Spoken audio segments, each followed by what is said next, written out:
And Can't still so, hear anything.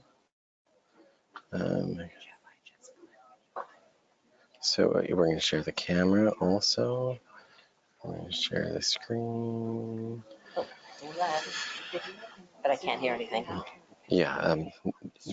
Okay. Test, so test, Sunshine said test. she got it. All right. Say it again. Tammy said she got it. Hmm. Okay. Can't hear and see. Oh, Yeah, no, not a big deal. Um, And we have to make sure on the audio, I turned my computer laptop audio. but on the audio, we have to make sure that we've chosen. They can hear? Yes. You want the USB for the microphone? They can hear me? Okay, test, test, test. You guys can hear? We're not seeing the camera though. We want to make sure that the camera chosen is not your camera, but the.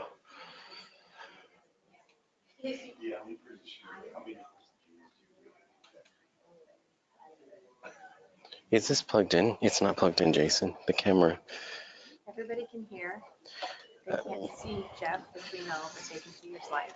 Okay. So for some reason, this is not picking up. Let's unplug it and plug it back in. How's that? Yes. Use.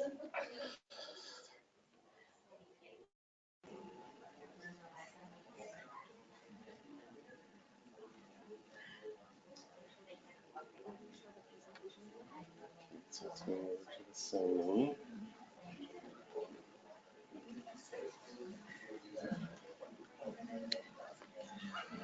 All right.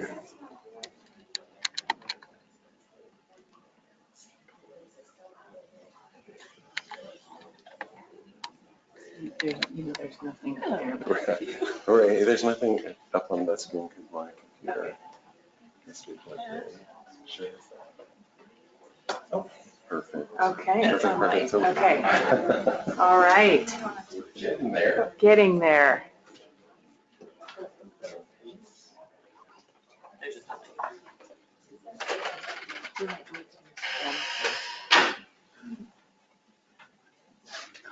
We'll see. All right, so I think the people online can hear us. We're going to go ahead and this stuff is turned off here so that you guys in the room can interrupt with emails and things like that.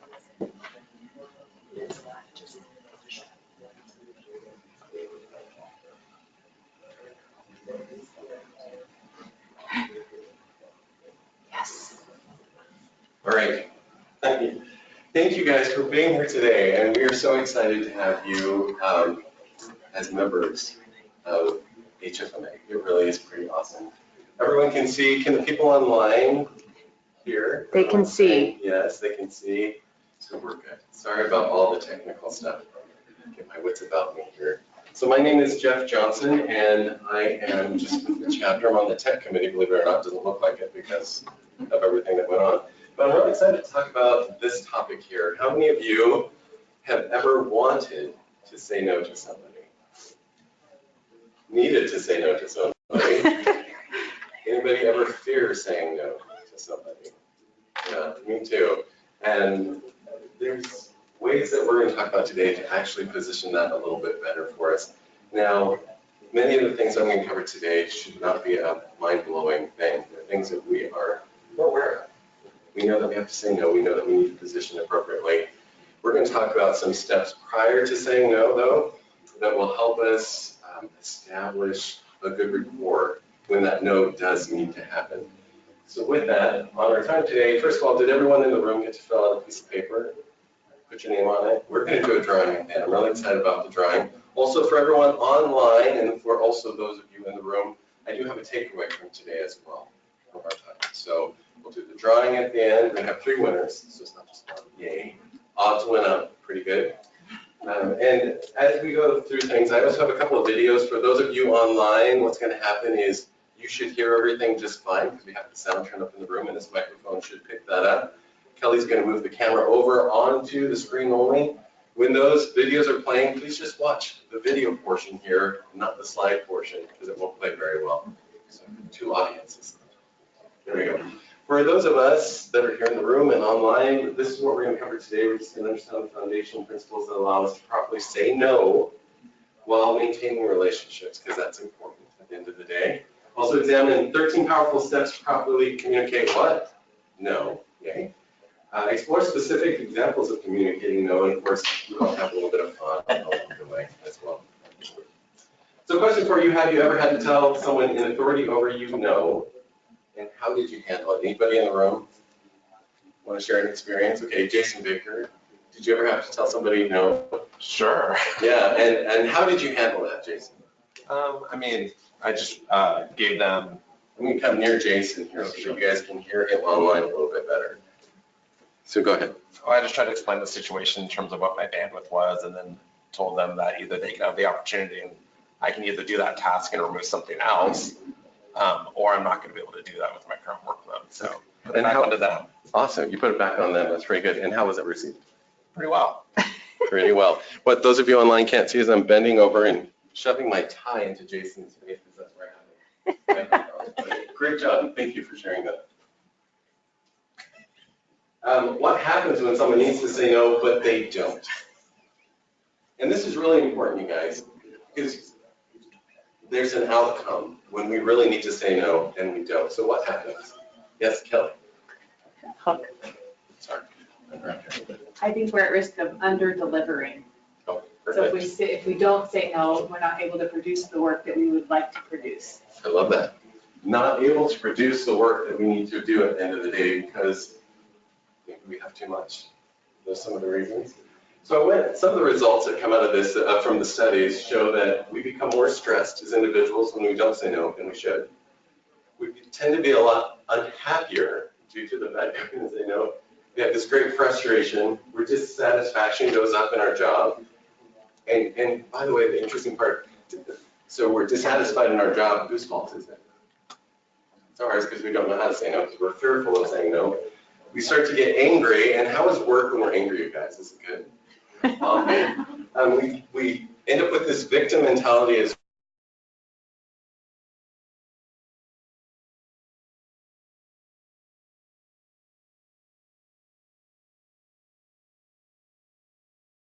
we're going to make sure that we have other people on our team just because we didn't say no. We get a loss of reality because of that. We start to live in a different reality.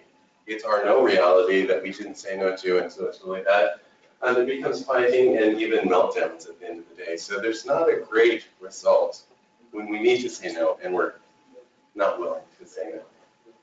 So here's some images just to help you understand a little bit better of the outcomes when we need to say no, but we're fearful and we don't move forward with that no. From a personal experience, I'm sorry the image is not great. It's supposed to be the start of a race. I was asked to actually lead a race, or actually I was supposed to consult at the end of the day. So I went in, I'd been a race director before, so I went to help this group that wanted to put on a race, and I show up in a meeting similar to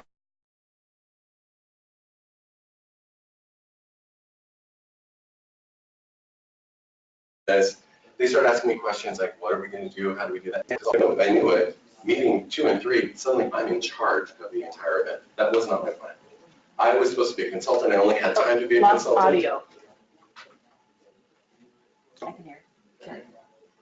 Is it back? Back on. Awesome. I didn't have time to be the consultant. I just had time to go a couple, and suddenly I'm in charge of the event. At the point that happened that suddenly everyone's coming to me, it was too late for the no because we're so deep into it. A no would have ended the entire project. But I saw that starting to trend after the very first meeting, and guess what I didn't do? I didn't say, no, stop, this is not what I wanted. I just came to answer a few questions. So I learned a very valuable lesson on saying no and how important it is not late in the cycle, but where? At the beginning, at the very beginning. I could have changed my outcome. And so keep that in mind as you move forward. Sometimes we get into it and then we hate it and we're trying to shift course. You still can shift course, but it's not going to be as great if you don't catch it up front. What is the #1 response of individuals when things aren't healthy in a relationship, meaning business or personally? What do we do? It's very interesting. I'll tell you what you do at work. When things aren't happy, you start to look at your PTO, right? How many vacation days do I have? Because our number one desire is to do what? We run away from the situation. And is it ever good for our organization or ourselves when we just run away because we're scared? We call it a vacation, but really we don't fix anything. We're just running away from the situation. And then we come back and is it better or worse? Not Usually better. worse. Like the work's piled up even more and we have more no's that we should have said while we were gone. But anyway, so why are we afraid to say no, you guys? Just a quick poll. In the room or online, why are we afraid to say no sometimes? We're afraid to disappoint people. Yeah, I like that. I'm like you, so I hate disappointing people. That's true. That's a big one for me. Anyway, anybody else? You as not being a chief player. Ooh, yeah, you don't want the label, do you? Yeah. HR got you in a different pocket, right? Instead of that, that's what we feel. It's true. Yeah. Any other? So I put a couple of things, like you said, we're afraid to get fired. We're afraid it's going to do that labeling. You don't want to disappoint. It's easier just to do it sometimes than to say no. Sometimes we look around and it's just easy, I'll just get it done, right? Sometimes people do it, they don't say no because they want to be the champion. They want to own it all, right? So they don't say no, they think they'll look better because they're doing tons. But like Kelly said, our productivity goes down if we have too much to do. And we did say no to a couple of things. And of course, we want to avoid any tension. So those are definite reasons that we often don't say no. What are the benefits of properly saying no in the appropriate situation? Well, these are the things that they say we benefit from when we learn to properly say no. So we don't want to say no just because we're frustrated in the day. We should self-evaluate before we throw out the no and see if it's really something we can or can't do. But when we properly say it, of course, we get more energy, more time, more control, more confidence, and they say we have a lot more fun because we're capable of getting stuff done that we need to get done.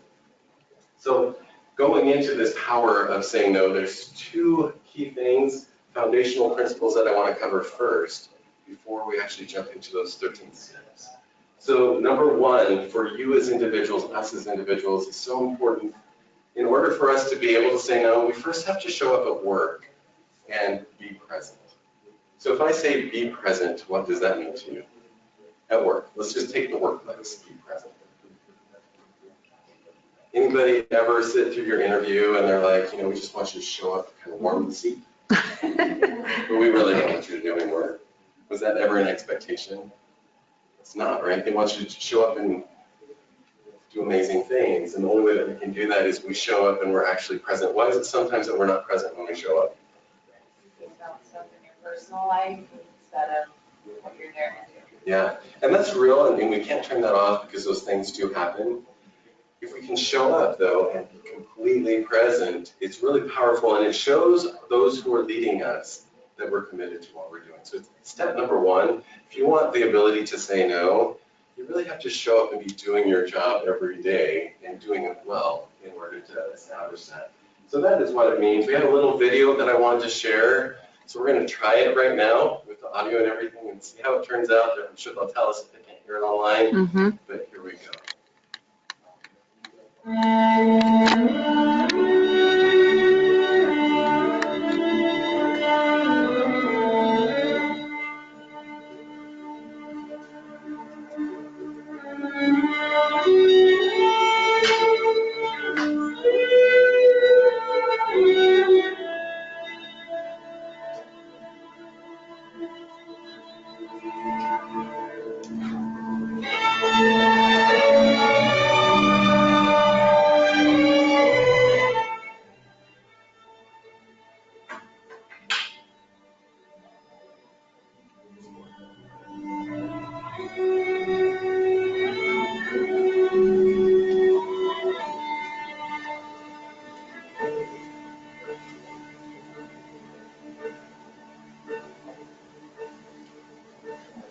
When I am down and oh my soul so weary, when troubles come and my heart burdens me,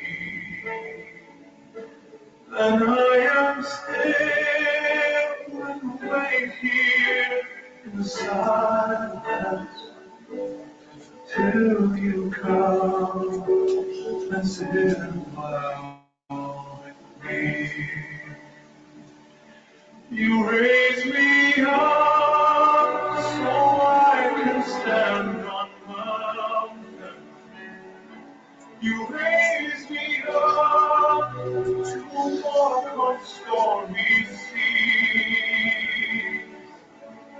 I am strong when I am on your shoulders. Raise me up to more than I can be.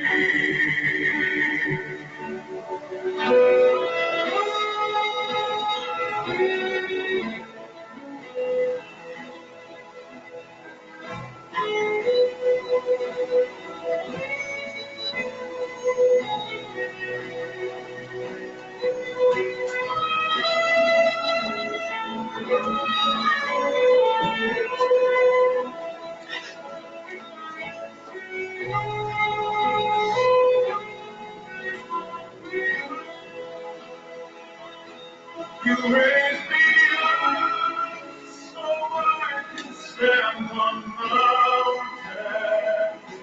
You raise me up to walk on stormy seas.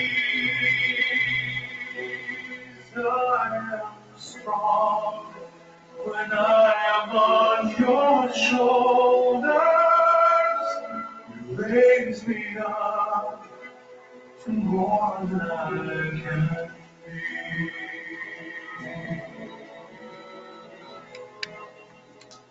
So pretty powerful moment. In the Olympics, the athletes are well taken care of. And I love this clip because it's not enough for the father to stand by and watch his son struggle. He actually chooses to be present in his life, and he breaks through security to make sure that he could do that. And it's just a very, very powerful example of being present. How cool would it be if we came to work and we were actually present in the work that we're doing, not distracted by maybe some of the things at work or other worries that we might have. That's how we start to establish that ability to say no. Personal experience on this, just the power of being present. One time when I was in charge of a race, I was working for Stephen Covey at the time. I don't know if you know that name, author of 7 Habits of Highly Effective People, First Things First. We were putting on a big event, and I knew that the finish line, we had a lot of people registered for this event, and I knew the finish line was questionable about the number of people that we could have there. So one day when I was driving home, I realized, when I'm on top of a bridge, I'll be able to look over and see the finished area. So, and I knew the road very well. It went up over a bridge and then it curved around. There was never a lot of traffic on that, but it went up a little bit and then came down. So as I approached the top of that bridge, I went ahead and I turned my head away from the road so that I could, see what was going on at the finish line. And sure enough, it was going to be perfect. I could see that we were going to be able to put everybody there. I was so excited. Next thing I know, my car goes up in the air and I slam on my brakes and everything goes crazy. And when I come to a stop, guess where I'm at? I'm on the back of a flatbed truck. So just on the other side of the bridge, they were unloading a big Caterpillar thing. And fortunately, I put the ramp down. And I couldn't see it because I was up on the bridge. So as I came down, my head turned, not being present in driving, right? I'm up on top of this. Well, I didn't die, obviously, because I'm here. But as I'm sitting there, suddenly I hear applause. Because all the construction workers who watched me do this are cheering me on. And I had to back down. I totally ruined my car. But why did it happen? Was I present? I wasn't present, right? And so obviously they didn't have a lot of confidence in what I was at the end of the day. So these are the benefits of being present from a professional standpoint. So it helps avoid pettiness, creates an environment of care, builds that trust. And that is what allows us to be able to move forward when we need to say no to something and have some credibility behind it. So remember, it is all about trust. I just want to point out a couple of things. I don't know if you've ever seen this, but trust is very personal in nature. In other words, your boss can't make you the trusty person. You have to build that trust. It's reciprocal in nature, which means you must extend it in order to get it back. And that's kind of crappy, especially when you're around people that you don't want to trust, but you still have to extend it to get it back. So a couple of things right in the middle, what are those two words that you can see? Trustworthiness and competency. So those are the two elements. If you're having a hard time with people trusting you, instead of maybe pointing and saying they're terrible people, ask yourself, look in the mirror and go, am I being competent in everything they're asking me to do here in OHSU? And am I being trustworthy in everything that I do? Those two elements, if they're there, guess what will exist? This word right here. It naturally exists when we as individuals exhibit those two elements. And that is key for our ability to eventually say no when we need to say no. We need that trust there. Oh, sorry. So, sorry, Kelly. Can you zoom in again? Here's just an example of trustworthiness in action. This one's not sad, so it's a little bit.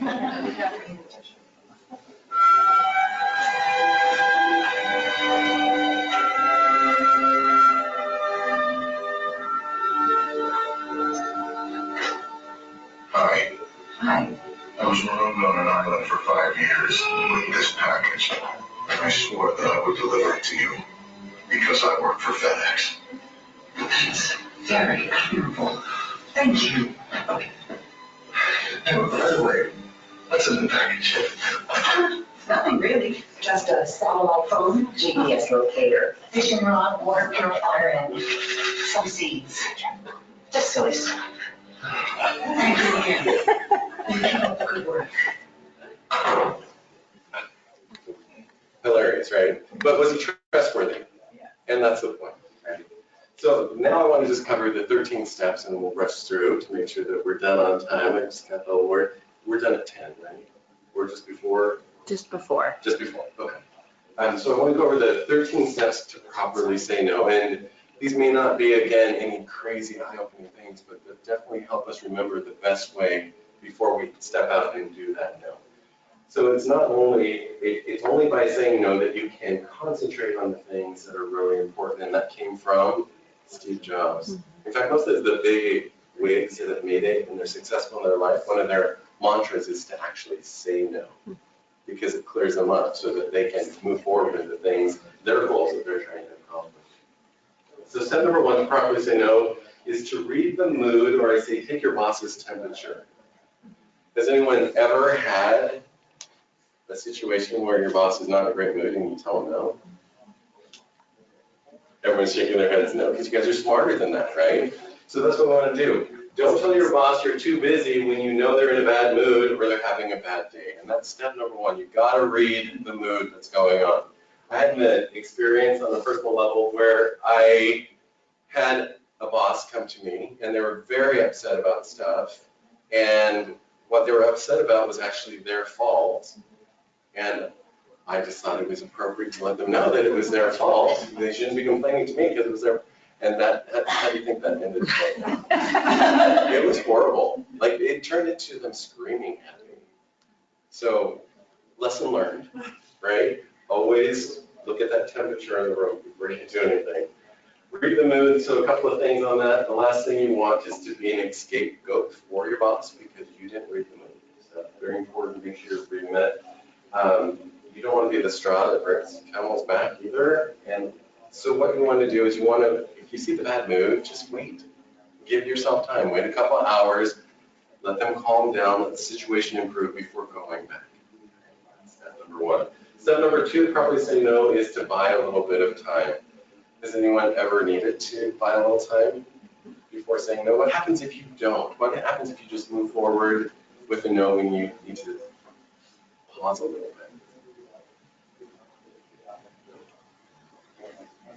You'll either get stuck doing it all by yourself, or you're going to end up on that negative leash again. So important.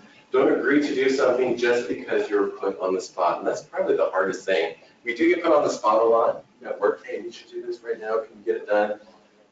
Almost without an option to say no. But make sure that you do your best to buy some time. So in order to do that, if you're asked to do something in the middle of another project, share that you are on a tight deadline and ask if you can meet later to discuss it. That's kind of what Jason was saying when he shared his example. And once you've had time to think about it, then you can move forward with an engaging conversation with your boss and understand. So step number two is to do what? pause.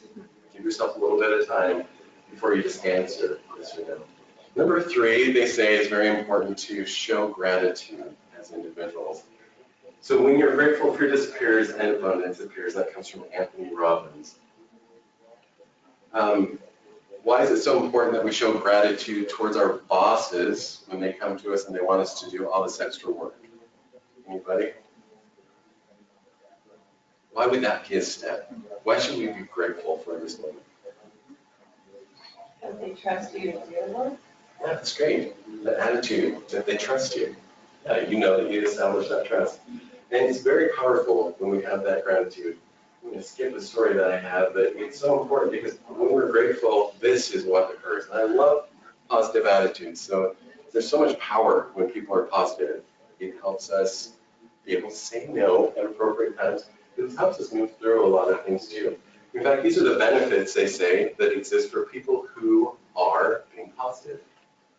Most of them are gaining interest in your ideas and being able to accomplish the things that you want to accomplish. It also motivates others and instills a lot of confidence in them as well.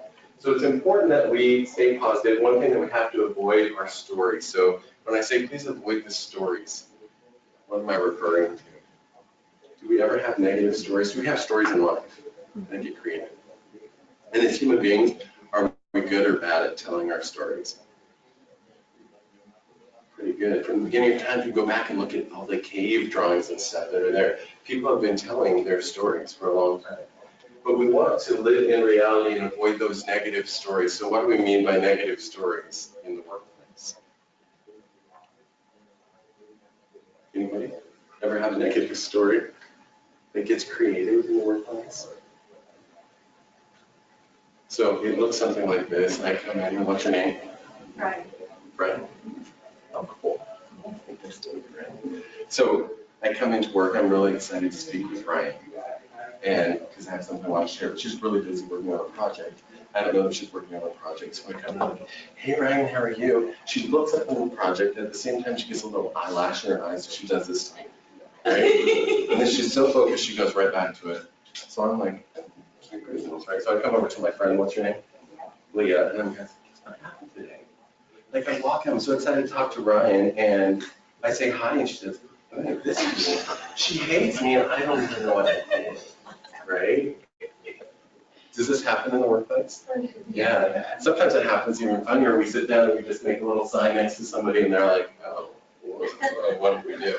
So these stories don't allow us to move forward in a positive environment. So I just wanted to share that with you. The best way to avoid the stories, it comes from a lady that we've seen at our HFMA chapters many times. Her name is Cy Wakeman. And she shares the steps to do that. So in order to avoid living in a non-real environment, we should, when we find ourselves in these stories, make sure you write your story down, but not in email format that can be forwarded to anybody. But on a piece of paper, write everything, your emotions, your feelings, your hate, your anger, whatever it is, and then go through and scribble out anything that you cannot support 100% by fact. When we do that, we tend to find our reality, and when we're living in reality, we can stay more positive. Along those lines, I was fortunate to grab a couple of pictures from some people that you might know. In the world that we live in today, it's kind of hard to live in that reality because with the swipe of a button, we are actually discontinuing relationships left and right. And apps make us change things as well. I don't know if you can recognize any of these people. Do you know who this is? Yeah. Do you know who this is? That's Kelly Smith. So there's a lot of fake reality that gets existing, that's existing in our world today. So just know it is hard to live in reality, but when we're staying positive and we're avoiding those stories, we can make it there. So again, those are the steps. They're in the slides that we're going to provide you, but those are the steps to make sure that you're living in reality. Step number 4, to properly say no, is they say to be empathetic. What does it mean to be empathetic, you guys? Is that mind, heart, tying together. Acknowledge the importance of the request being made. That's such a powerful tool. If someone comes to you and they're like, yeah, you take this on, you're like, oh, that is such an amazing project. I wish I had time to do that. Right? That's powerful. That's a great great way to phrase that. So make sure that you are being empathetic to the thing. So consider saying, instead of just flat out, no, I don't want to do it, you say, I understand that this is important, it must be done thoroughly. I'm concerned, like Jason said, that I don't have enough time to get it done, and give it the attention that it deserves. Much better phrasing instead of just saying no. So why is it sometimes we as individuals just break out and say no, instead of using appropriate language, which we're going to talk about a little bit later in some of our skills in our third session. So looking forward to that. When do we stop thinking about these steps and we just move forward with the now? It's when we're emotionally compromised, right? When we're already in our story, in our head, that's why we went over getting out of our story and living in reality, and what's really pressing us. That's what allows us to appropriately say it. So just be aware of that. Also acknowledge who's in charge, and guess what? Newsflash, it's never us. So if our bosses come to us and they're asking us to do something, we're not in charge. We're in charge of the no, but we're not in charge of the situation. And when we acknowledge that, that's a powerful way to position yourself in the right way for your leader to understand the no. So avoid the power struggle by stating, I know this is your call. That's an option. You don't have to use those exact words, but just acknowledging, I realize if you tell me I have to do this, I'm going to do it, right? And once you do that, you can often introduce some additional elements into that to know and why you should do it. So number 6, provide a valid reason.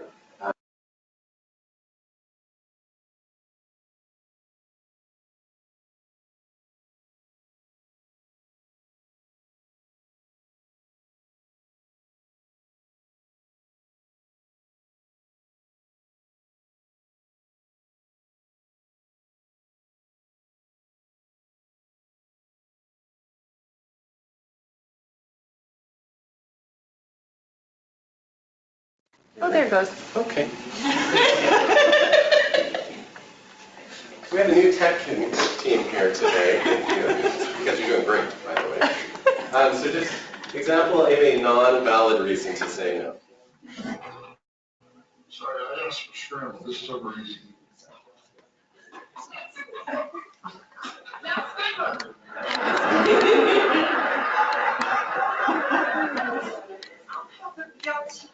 French fries. Miss, I think our waitress is asleep. Yeah, she's tired. We haven't slept a lot lately. Why should we expect to take the order? We're really hungry. Leave her alone. So I come to your job and wake you up. Hi, can I take your order?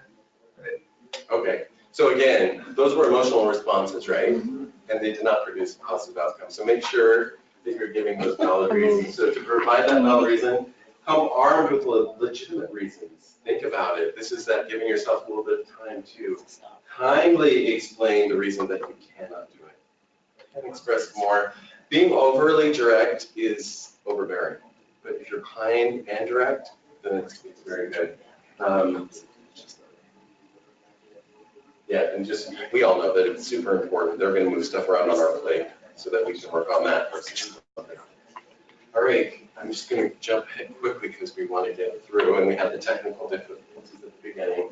There's just a couple other steps to probably say, remind them of existing workloads. We know that that's important to do. Jason shared that before in his example. But most employees are doing more than their bosses know, and many of us report to multiple people, and our bosses don't know that other people have given us tasks that we need to take on. And so we need to communicate that, and that's the important part here. So keep a list of all those projects so that you're not forgetting as well. You end up saying, yes, you forgot that you have all these other things. Make sure you're aware of what your workload is. And then take time to share that with your bosses as well. Number 8, find someone else to do it. Yay, push your work to somebody else, right? That's a great way to say no. This is not about manipulating others to take your workload on, but it is about finding others. So it will soften the no if you have a pre-planned and found someone else who can take the time to do the additional work. So know what's going on in your teams and those people around you as well. Take time to understand who's doing what. Phrases to avoid when you do this, though, are these. Why can't Jane do it? All she does is stand around and talk all day. We have 50 people on the team, and all you do added work to me, or I didn't realize we are a one-person team. How do you think that's ever going to be received? It's not, but it's not going to be received well. And sometimes we make similar comments, maybe not these exact words, because we're triggered emotionally and we're not living in that reality. And we're then doing things. Offer alternative solutions is number 9. So think about another way that it can be accomplished. Your boss may not understand that there are other alternatives other than giving you a big project. So offer those solutions. I had a similar experience with that team that I was working with. They wanted everyone to sit there and with clipboards write down the time at the end of the day. Now, I knew that there were companies in town that could manage that for us at a very low cost. So I made that recommendation, and sure enough, they were able to do that. And the event was lovely because I didn't have to sit around and manage people writing down clipboard times of people. So just know, think about those alternative solutions. Don't beat around the bush either when you go to say no. So what do I mean by that? Work-life balance expectations will be different from your leaders. It just always will be. You guys are individuals, so make sure that you set that expectation and you do it early up front. I'm going to skip this quickly. Sorry, it's really good clip, but just due to time. We're going to skip. So on beating around the bush, this means be direct but not rude when we go to communicate. You can't expect others to read your mind, and if you don't politely tell them how you're feeling and what you need, they will not realize it's an issue for you. Firmly end the conversation too. So this is another thing that sometimes we leave it open-ended in our no. It's not a firm no. It's kind of like no or potentially. So make sure, and I wrote down the definition of firmly, and it's really this right here, with resolute determination and strength of character, let them know that this is not something that would benefit from you working on it at that time. So use the magic phrase, I love this.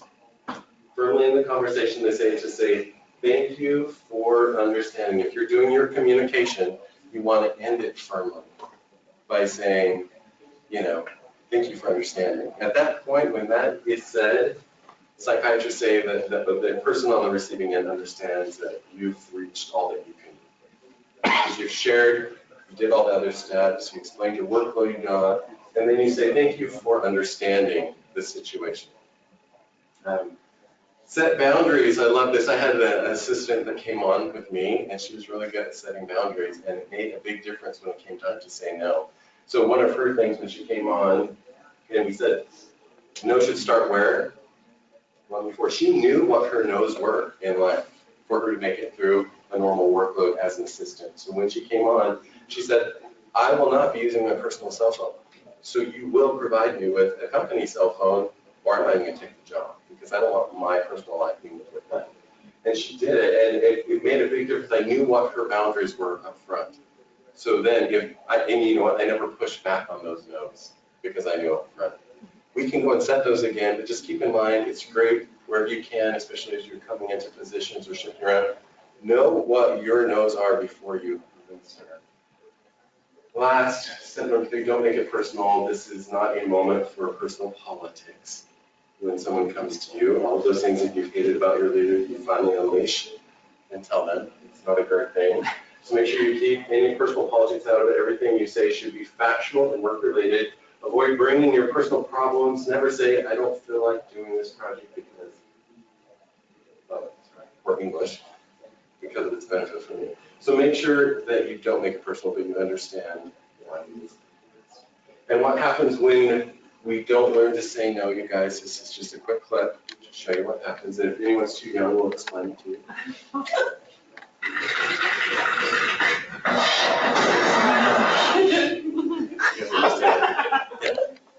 So if we don't, we get really messy at work and things fall apart. And so we want to make sure, and IT hates us when we do this, by the way, so make sure that you learn to properly say no by, of course, following these 13 steps that we talked about before. Thank you. I know, are we close on time? I know. And just quickly, we want to do the drawing. And I appreciate you guys being here. I'm sorry that we're so rushed running through the content today. But for everyone who is here and everyone online, we are going to go ahead and do a drawing.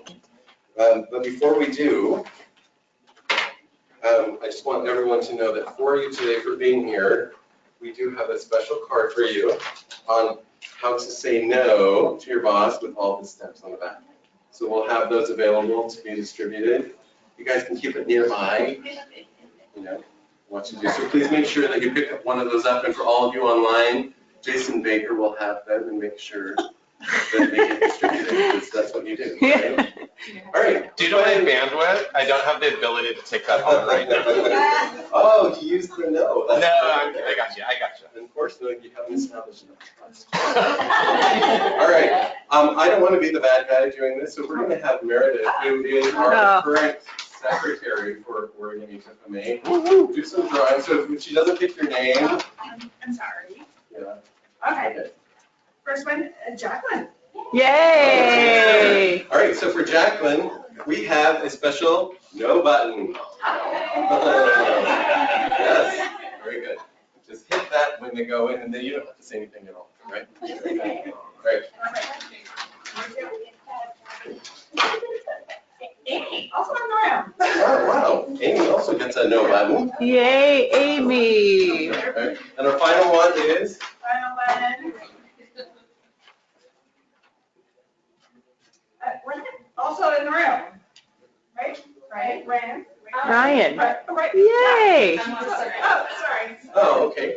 Well, awesome. Oh, that's wild. Okay, odd.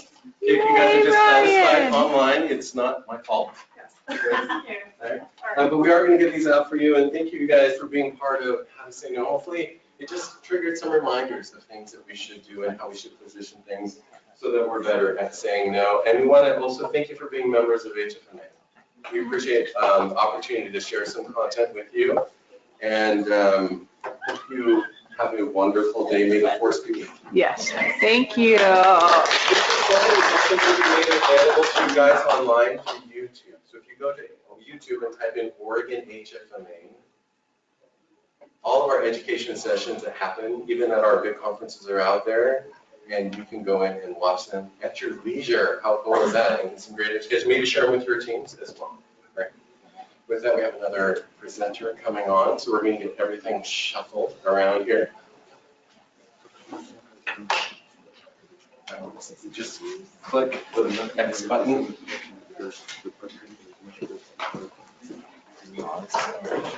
See the X button? No, big, no, that one.